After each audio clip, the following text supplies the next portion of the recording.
Bonjour les amis, bienvenue dans mon premier numéro de coaching.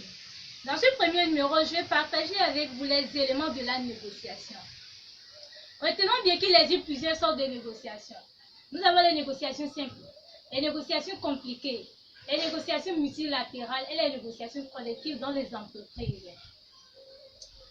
Et sur ce dont nous allons nous baser aujourd'hui, c'est les négociations simples, qui sont la vente et l'achat d'un bien. Prenons l'exemple dans l'immobilier. Vous souhaitez vendre par exemple votre appartement de 90 mètres carrés. Et vous savez qu'au plus haut prix de l'immobilier, ce bien valait plus d'1 million de francs CFA. Et là, vous décidez de déposer des annonces sur des sites de particulier à particulier. La première interrogation que vous allez vous poser est: quels sont les éléments d'attraction que vous allez mettre en exergue pour attirer des réponses à votre annonce? Et nous allons rédiger deux modèles d'annonce.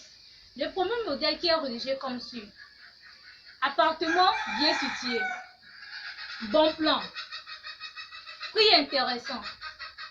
Nous remarquons que cette annonce vise un public assez large. Elle a peu de chances de créer un effet de coup de cœur. Et c'est un handicap de débuter une négociation sans susciter l'intérêt du client. Eh bien, nous allons consulter le deuxième modèle d'annonce qui est rédigé comme suit: appartement de charme, très lumineux, cuisine intègre, refait à neuf, moderne, à saisir 1 400 000. Ici, le vendeur essaie de surprendre et de créer de la curiosité. Le prix trop élevé contribue à cet effet d'attraction.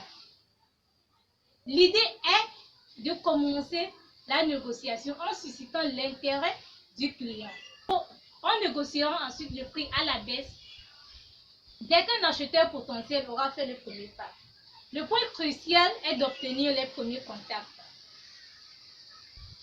Il est très essentiel pour le vendeur d'établir un bon contact dès l'abord et même d'arriver à engendrer de la sympathie avec son interlocuteur. Alors les amis, retenez de cette vidéo qu'il est très important de se baser plus sur les avantages que votre produit apportera au client que sur le prix que vous voulez gagner.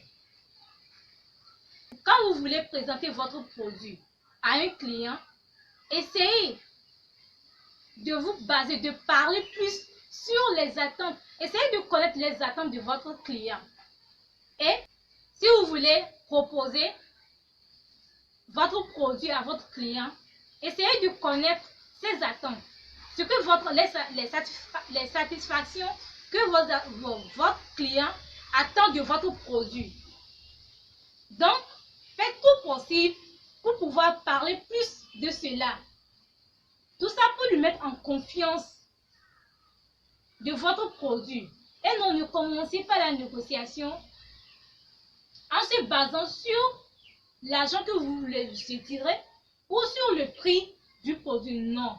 Même si les clients essaient de demander, mais quel est le prix de votre produit, vous continuez seulement à parler des intérêts de ce produit.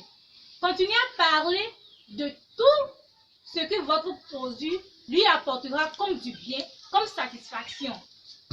Et quand il ne continue pas à insister sur le prix, là vous lui dites que ce n'est pas le prix qui vous intéresse, mais comme il insiste, voilà le prix de votre produit. Mais ce qui vous intéresse le plus, c'est sa satisfaction. Alors, chers amis, nous allons nous arrêter ici pour aujourd'hui. Et on se retrouve la semaine prochaine pour la suite de la vidéo. Si vous avez aimé, n'hésitez pas à commenter, partager et surtout, abonnez-vous à ma page pour être toujours au parfum de mes vidéos à venir. À bientôt!